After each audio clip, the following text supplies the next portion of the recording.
afternoon, everybody. Hope you're having a fantastic day. Today, we're going to be looking at why or where everybody goes wrong when doing product research for selling on Amazon. So if you're interested in this sort of content, make sure you are subscribed with your notifications turned on. Let's get into the video straight away.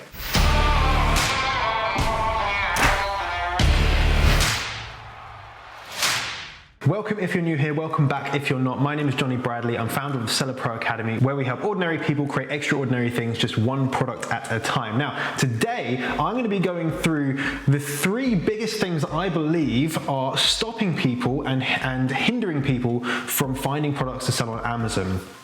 I've helped a tremendous amount of people go through this process, and I know what works and I know what doesn't work. So there are common denominators between all the people that struggle and all the people that succeed very quickly. So hopefully in this video, if you are that person that is struggling, this content is going to really help you. Now, you join me in my kitchen. I don't normally do videos down here, but I thought, you know what, we'll give it a go. I got my coffee, so we're going to stay lively, and of course I have my lovely trusted laptop.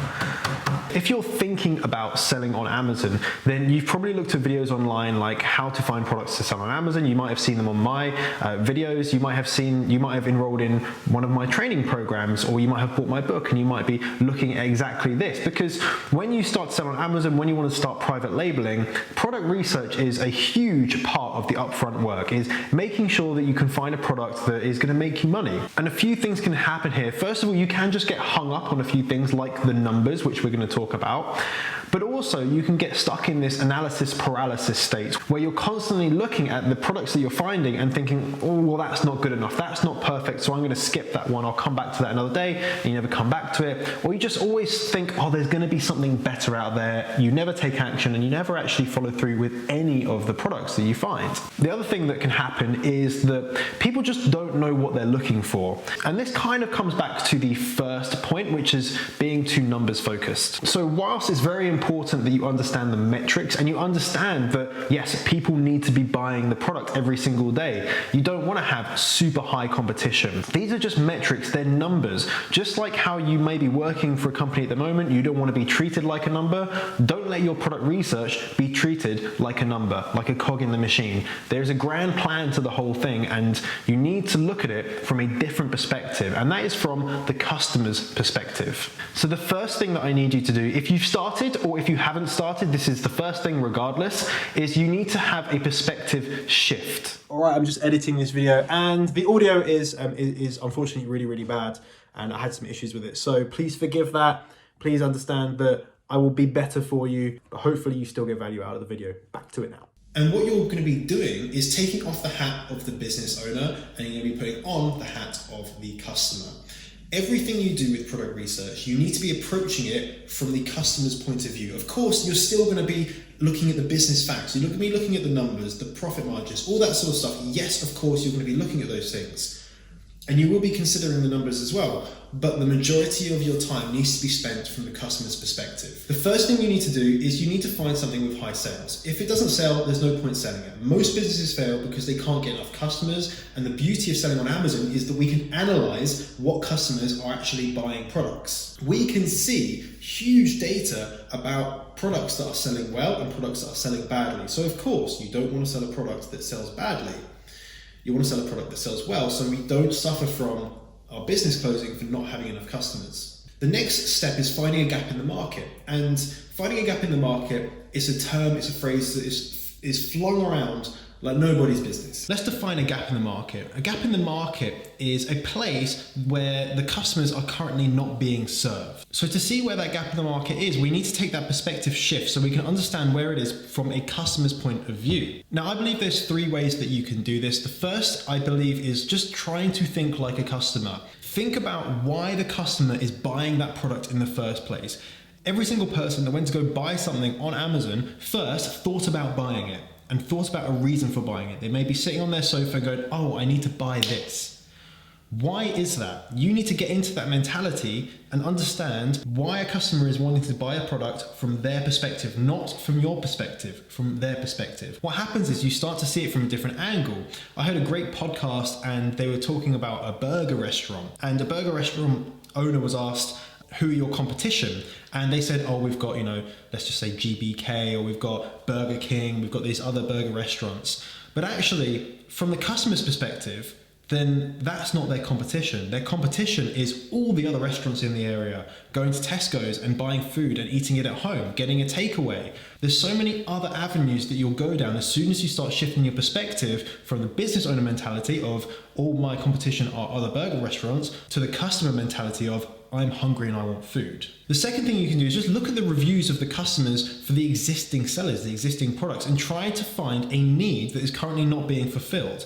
People buy things for either one of two reasons. They're either trying to get towards pleasure or away from pain. And if you can see that a customer's needs for pleasure or for getting away from pain is not being fulfilled, then you can try and fill that gap in the market by creating your own product offer. The third thing, of course, is researching the product. Buy the product yourself and actually use it and see what it's like to use as a customer. And you might realize, oh, hang on a minute, there is a huge gap in the market which is not being catered for at the moment. After you've gathered all of your evidence and you have all the information you need, then you can start to innovate. And all innovation is just copying something and changing it. Take what works well and then add or change the things that don't work well. There are two more things that I want to cover in this video which will really going to help you, and they do kind of hint on offers and customer mentality because customer dynamics is really, really important to the success of your business. You need to understand how customers operate online, and one of that is buying mentality. You may have seen that I spoke at the White Label Expo earlier last year, and I've put some content out on YouTube about this, and I say people buy offers, not products. And what that is really about is that people want a deal. Let me ask you a question. Have you ever been shopping? Let's say you go to do some food shopping and you see something that says buy two and get the third one half price, or buy two and get one free, or something like that. And you look at it and go, oh, that's a good deal. I'm gonna get that. But you never actually wanted the product in the first place. You didn't even want one. Or let's say you wanted one. You then end up spending double the amount on three, for which you didn't actually want. The reason why you want it and you actually go and buy those products is because of the offer that was given to you. The offer looks like a good deal, and a lot of people, including myself, cannot resist a good deal. You think to yourself, this is a really good deal. If I don't buy this, then I'm going to miss out. So what you need to understand is when you're creating your product offer and you're trying to fill that gap in the market, you want to make it look like a good deal. The way we do that is through adding value through bundling, creating an offer of physical and digital products. We do it through creating something and positioning it in a way to the customer through our images so it looks like a good deal.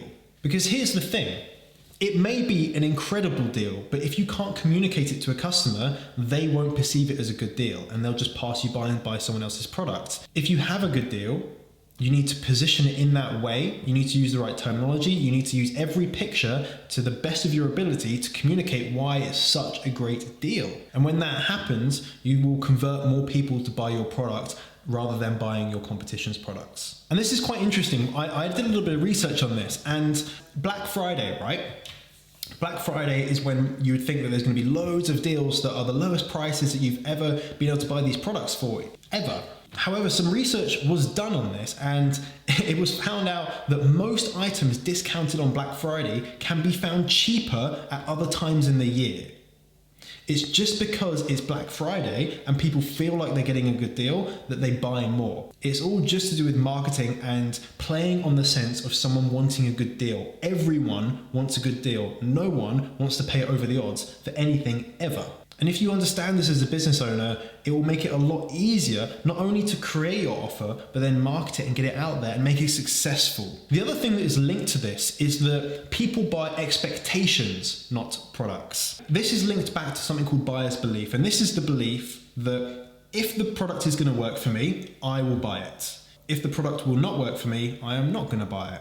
Why would you buy something that you don't believe is going to work for you? So really, when you're selling something online, and we're going to be talking about Amazon specifically for this, we need to convince customers and let them believe that our product is going to work for them. We're not misleading people. We're just making sure that we're communicating the features and the benefits of our products in the most efficient way so that we are allowing customers to believe that it will work. And if it doesn't work for something, obviously you wouldn't say that it does, because that would be false advertising. It would not be representing the product correctly. But if it does something, if it solves a need, if it scratches an itch, then we need to inform customers and we need to tell them that through our product images. You may have the best offer in the world, you may have the best bundle in the world, but if you can't show customers that, then people won't buy it. They're not going to believe that it will solve the problem better than the competition, and they won't buy your product. They'll buy someone else's that have convinced them that theirs will work. Product research isn't just finding the product, it's finding the gap in the market, seeing it from the customer's perspective, creating an offer that is and looks like a good deal, and then convincing the customer through your marketing materials and setting the expectation that the product is going to work for them. If you get those three things combined, then you become a very powerful seller. So if you are in that position where you're struggling with product research, what I want you to do is just take a step back from the logic of it must have this many sales and it must have this many reviews and then it must have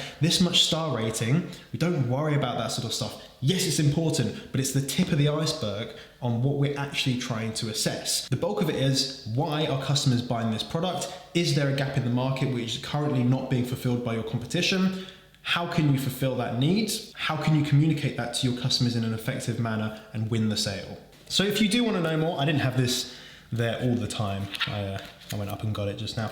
If you do want to know more, all this is covered in my book, The One Product Strategy. It's free, just plus a bit of shipping. You can get that link in the description. Of course, all this is covered in the Seller Pro Academy as well.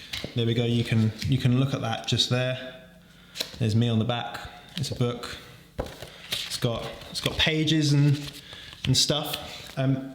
If you do need help with this, then feel free to ask questions in the comments section. If you do have any requests for videos, then feel free to just pop them down in the comments as well. What you're gonna find in 2020, and it started happening already, everyone that's talking about Amazon FBA and product research, they're coming towards this mentality that I've been talking about for ages now.